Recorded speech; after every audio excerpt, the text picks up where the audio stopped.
today. Thanks again for joining me with Devotion and Horses. I have a special guest with me today. I have Miss Sookie here. I thought what better way to introduce myself than on the back of one of the horses. We've been off for she's been off for a month and a half, just, with the cold weather and recouping. And so we're getting back into shape, and hopefully next month we'll be able to go back to some horse shows.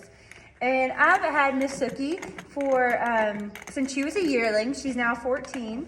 It's easy to keep track because when we got her, she was a yearling, and I was 9 months pregnant with my oldest daughter. And fun fact, I actually went into labor the night we got her. You know, I sometimes can have a stubborn streak, and I had to have her. I saw her in the field, and it was like love at first sight. And I was like, that is my horse. And so I was 9 months pregnant, walking her down the street, load her in the horse trailer, and the rest is history. And that night, Miss Presley Sue came into the world. And so they're a year apart in age. And she has been such a blessing to our family. And then back in 2019, I got pregnant with my youngest daughter, Mercy, and I couldn't ride. And I was just started running her, and I wanted to keep that connection with her and keep that bond. And so my mom and my sister had always, talked to me, and I grew up around like the natural horsemanship. And so that was something that I knew about. So I started teaching myself and watching videos about how to make these deep connections with your horse. And so I began to do that with Sookie. And what had happened is it gave us such a deep bond. Sookie is a very nervous horse by nature. And so it helped me make a connection with her and gave me tools to help keep her calm. And as you can see, it's feeding time, so she's like, hello, Mom. But it just gave us a deeper understanding of each other. I get to know her quirks, and she gets to know mine. And we just really got a really close bond. And I know all of her likes and dislikes. She is much like me. We both hate the cold weather. You should see us in the winter. We're both bundled up. If you've seen me at a show with her, we both have several layers on, to say the least. But what I wanted to talk about is something like the Lord's really been showing me, especially with the animals and riding, and how things can take number one in our hearts. And some of these things are not necessarily bad. Like the horses, ministry, maybe you have a heart to serve, and, you're deep enthralled in ministry. Maybe your kids are really involved in sports, and you are at every game, every weekend. And there's nothing wrong with these things. These things are good. But what begins to happen is these things can take the first place in your heart. And it says that we shall have no other gods before him, that we shall not worship any idols. And you're like, I'm a Christian. I've been a Christian all my life. I'm good. I don't have no idols in my life. I'm not worshiping some golden calf. Like, I am good. I know. But what we think about is, when we think about idols, I always go back to Moses. And when he was leading the Israelites out of bondage and slavery in Egypt, and he went up on the mountain with God, and he's coming down, they had gotten all their gold and their rings and melted it all down and made a golden calf. And they began to worship. And Moses was so begrieved that he broke the stones. And that's what I think about. When you think about an idol is that golden calf. But God said, no, what becomes an idol is what takes first place in your heart. When you put me to the back burner to do these things, when you put me to the back burner to ride your horse, but I haven't spent time with you in the secret place, when I haven't, when I do ministry, but I haven't got that oil of intimacy with you and prayer and fasting and worship, that I'm just doing it because I think it's the right thing to do. And you may be calling me into a season just of rest and just knowing and knowing you.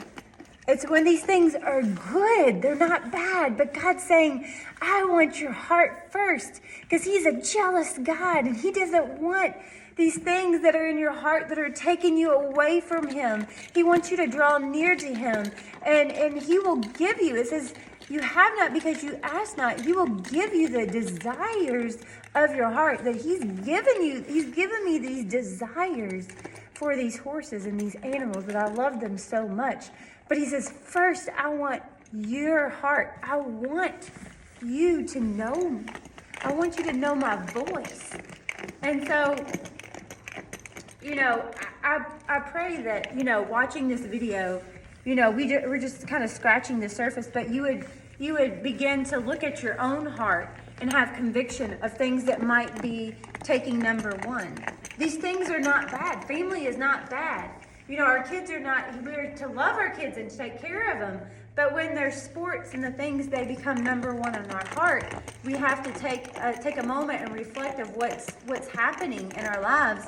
And where is God in the picture? We can pray all day long, but if we're not going to the secret place, in Psalm 91:1, it says, he who dwells. It's not that they just go, hey, God, hi, how are you doing? You're dwelling, you're sitting there. He who dwells in the secret place of the Most High shall abide in the shadow of the Almighty. Well, we all know to be in somebody's shadow, you have to be close to them.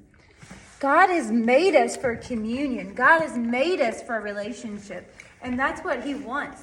He wants you to lay down these things. He wants you to say, hey, if this ministry is not what you're calling me to, if this ministry is taking me away from you, then I'm going to lay it down at your feet. And maybe one day I'll pick it back up. But right now, you're my number one. You're first in my heart. And that's what God is saying to his people today, is that this is the time now.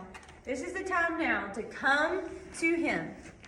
Come to him with all your heart, with all your mind, with all your soul, with all your strength, and give it to him. Give it all to him.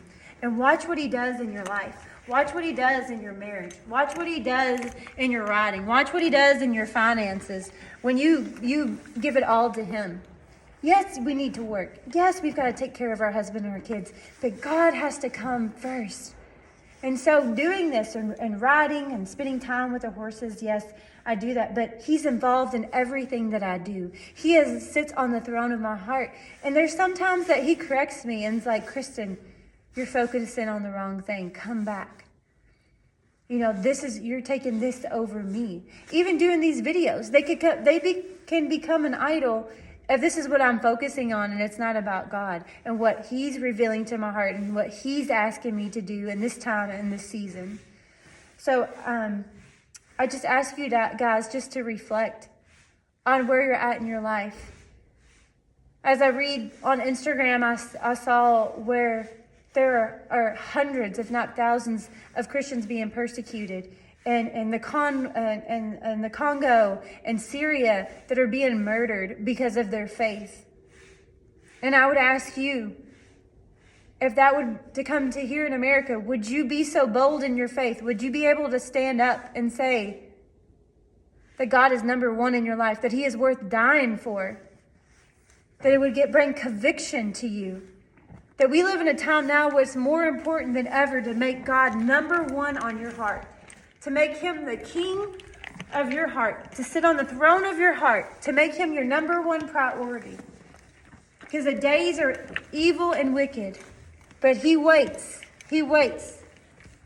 And God loves you so, so much that he wants your relationship. So I just thank you for just coming by and hanging out with me and Suki as she is ready to eat dinner, and so am I. She hears her dad pouring the feed and getting ready. But I just wanted to share my heart today, and it's real, it's authentic, and I just want to, my motto is just one person. If one person's blessed, and one person just reflects in their heart and draws closer to him through this video, then it's all worth it. So I thank you, and I just bless each of you, and thank you for joining me on this journey. I'm so excited to see where it leads, and just keep riding along with me. You guys have a blessed week. See you later.